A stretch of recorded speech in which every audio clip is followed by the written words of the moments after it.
수익률 지역에 따라 다르고 매매 가격에 따라 다르고 투자금에 따라 다르게 나타납니다. 금리는 직접적인 영향을 주죠. 네, 여러분 안녕하세요. 반갑습니다. 다담TV 이영근입니다. 수익형 부동산 투자를 할 때 우리는 수익률을 보게 되죠. 투자의 목적은 수익에 있기 때문입니다. 그래서 투자자 입장에서는 높은 수익률이 중요하고요. 건물을 취득할 때도 이 수익률을 보고 건물을 취득하는 것 같습니다. 그런데 여러분이 알고 있는 수익률이 제대로 된 수익률일까요? 이번 영상은 다가구 주택, 다중주택, 상가주택 등 어느 정도의 수익률이 적정하고 그리고 이 수익률에 영향을 주는 요건들이 무엇인가에 대해서 이야기를 해보겠습니다. 먼저 여러분, 우리가 부동산 투자를 할 때 가장 먼저 선행돼야 되는 것은 안정성과 수익성이 확보가 돼야 됩니다. 투자라는 것은 본인의 요구 수익률이 충족이 됐을 때 투자로 이루어지고요. 수익률은 순수익률이 높을수록 고객들은 만족을 하겠지요. 투자의 목적은 수익에 있기 때문입니다. 수익형 부동산은 보유기간에는 매월 나오는 현금 흐름을 잡을 수가 있고요. 좋은 입지, 경쟁력 있는 건물이라고 하면 향후 재매매 시 차익까지도 발생을 될 수 있습니다. 많은 손님들과 상담을 하다 보면 누구나 한결같이 높은 수익률과 그리고 양도 차익이 발생될 수 있는 그런 건물을 추천을 요구를 합니다. 현 임대차 시장 그리고 매매 시장에서 양도 차익까지 발생될 수 있는 건물은 10% 이내밖에는 없습니다. 잘 시장을 한번 확인을 해보시면 그 답을 볼 수가 있습니다. 부동산 취득, 수익형 부동산 취득은 취득 목적에 따라서 지역이 달라지고 건물의 종류가 달라지게 되어 있습니다. 그리고 수익률이 달라지게 되어 있습니다.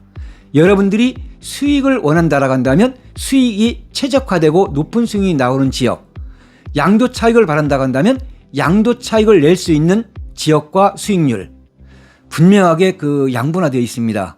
몇 가지 예를 들어서 안내를 드려보죠.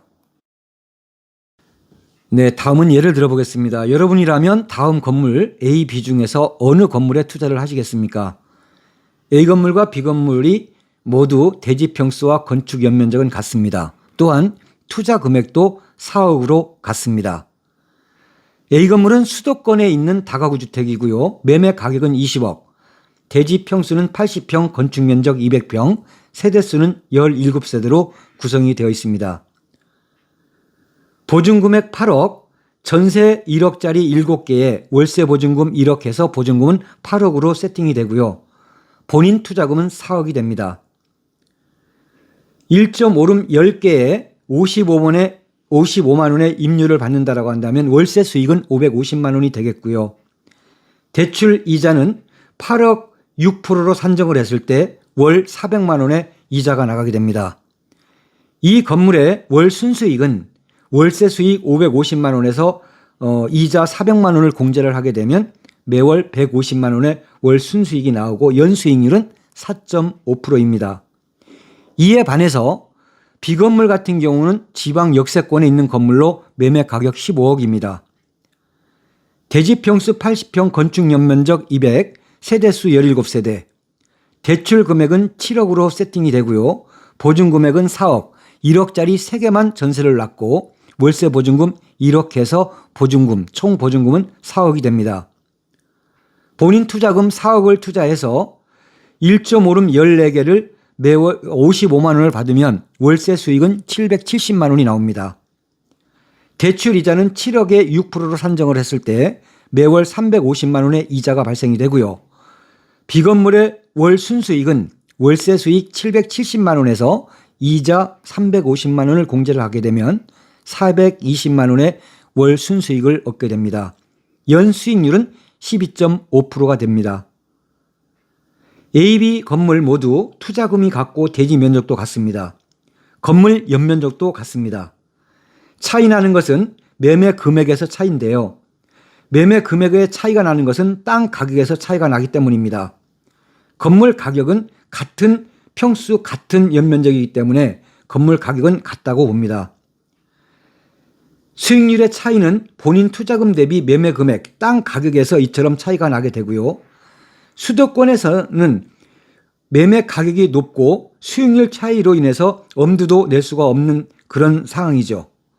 때문에 광역시급 도시의 수익형 부동산들을 많이 노크를 하고 있는 것 같습니다. 여러분, 투자금에 여유가 있으면 적은 수익률을 감안하고 매매 차익을 생각한다라고 하면 수도권이 좋겠고요. 보유 중 월세 수익을 목적으로 한다면 당연히 수도권은 아닐 수 있습니다. 여러분, 또 다른 예를 보겠습니다. 건축법 제한에 의한 수익률 차이를 알아보죠. 고도 제한을 받는 4층 다가구와 5층 다가구의 수익률 비교입니다. 다가구 주택은 주택으로 쓰이는 층수가 3계층이고요. 1계층은 근린 시설을 추가할 수가 있습니다. 고도 제한을 받지 않는다면 1층은 주차장, 2층, 3층, 4층은 다가구로 5층은 근린으로 해서 건축을 할 수가 있습니다. 해서 5층짜리 건물이 되는 거죠. 고도 제한을 받는 지역은 1계층의 수익률이 적게 나오게 됩니다. 한 계층에 1.5룸 4개가 들어간다라고 하면 4개에 각각 55만 원을 받는다라고 치면 220만 원이 적게 나오는 꼴이 되죠. 신도시 인근 택지 지역들은 지구 단위 계획 지침에 의해 대부분 고도 제한을 받고 있고요. 특히 상가주택 같은 경우에는 세대수 제한까지 받으므로 수익률이 매우 적게 나오게 되고 있습니다. 이처럼 수익률의 목표를 둔다라고 한다면 역시 고도 제한을 받지 않는 건물을 취득을 해야 되겠습니다. 네, 다음 예시는 1조권을 받는 경우와 그렇지 않는 경우를 보겠습니다.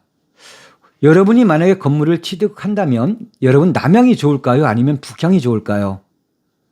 대부분 남향을 선호할 것입니다. 그러나 투자적 관점에서는 북향을 선택해야만 합니다. 여러분, 이런 건물들 많이 보셨죠? 이런 건물은 1조권에 의한 건축 제한을 받은 건물들입니다. 이런 제한을 받음으로 해서 남향 땅은 1조권에 의해서 수익률이 적게 나오게 됩니다. 같은 대지 평수의 건물이라고 해도 1조권을 받지 않는 건물과 받는 건물을 비교해 보면 방이 3개에서 4개 정도 차이가 납니다. 3개 방에 1조권을 받는다고 하면 50만 원씩을 월세를 받을 수 있다고 한다면 150만 원의 그 수익의 차이가 나고요. 10년을 보유한다고 한다면 1억 5천 수익의 차이가 나는 것입니다. 때문에 현재 가치로 환산하면 북향 땅과 남향 땅은 1억 정도 가격 차이가 나야 되는 것입니다. 같은 매매 가격에 같은 투자금일지라도 수익률은 이처럼 전혀 다르게 나타나는 겁니다. 투자 목적이 수익에 있다면 당연히 수익률이 높은 북향 건물, 북향 땅을 취득을 해야 하는 것입니다. 네, 여러분, 수익형 부동산 수익률에 영향을 주는 요건들이 있습니다. 첫 번째는 부동산 시장 상황에 따라서 수익률에 편차가 생깁니다. 호경기와 불경기일 때, 예를 들면 전세 가격이 상승을 하게 되면 수익률은 높아지게 되겠죠. 전세를 3개를 놓았는데 하나를 월세로 전환시킬 수가 있다고 한다면 그만큼 수익률은 높아지게 되겠죠. 두 번째는 투자 지역입니다. 투자 지역에 따라서 수익률은 크게 차이가 납니다. 수도권과 비수도권, 같은 지역이라 해도 외곽 지역과 중심 지역, 같은 입지라 해도 내 건물이 위치한 위치 입지에 따라서 수익률은 달리 나타날 수가 있습니다. 또한 지역에 따라서 건축물의 법적 규제가 있습니다. 법적 규제를 받느냐 안 받느냐에 따라서 커다란 수익률 차이가 날 수가 있고요. 세 번째는 건물의 상태에 의해서 수익률은 차이가 납니다. 신축을 취득해서 사업을 하느냐 아니면 구축을 취득하느냐에 따라서 수익률은 차이가 날 수가 있고요. 옵션이 있느냐 없느냐, 엘리베이터가 있느냐 없느냐, 주차장이 있느냐 없느냐, 이런 요소들에 의해서도 수익률은 차이가 있습니다. 왜냐하면 공실과 연결이 될 수 있는 부분들이기 때문입니다. 또한 대지 면적에 따라서도 수익률의 차이가 생길 수가 있습니다. 좁은 땅에 건축을 했을 때와 넉넉한 대지에서 건축을 했을 때와 그 세대 간의 세대 구성을 좀 자유롭게 할 수도 있고요. 넓은 대지라고 한다면 각 세대들의 평균 그 면적이 좀 넓게 구성을 할 수가 있습니다. 이런 부분들은 세입자들이 선호하는 그런 시장 흐름이기 때문에 수익률에 직접적인 영향을 줄 수가 있다고 볼 수가 있습니다. 다섯 번째로는 금리와 대출 조건입니다. 수익률에 직접적인 영향을 주는 금리와 대출 조건인데요. 고금리와 저금리일 때 분명히 수익률에 영향이 주고요. 금융 활용을 1금융권에서 했느냐 2금융권에서 했느냐에 따라서도 수익률에 그 차이가 생길 수가 있습니다. 금융 활용은 많은 사람들이 부담을 갖고 있습니다. 그러나 수익형 부동산 투자는 자기 자본 수익률을 높여주는 것이 금융이기 때문에 금융과 보증금 활용은 반드시 했으면 좋겠어요. 여러분이 취득 당시에 높은 수익률이 계속 유지되지는 않습니다. 첫 번째로 운영상에 생각지도 않는 지출 비용들이 발생될 수도 있고요.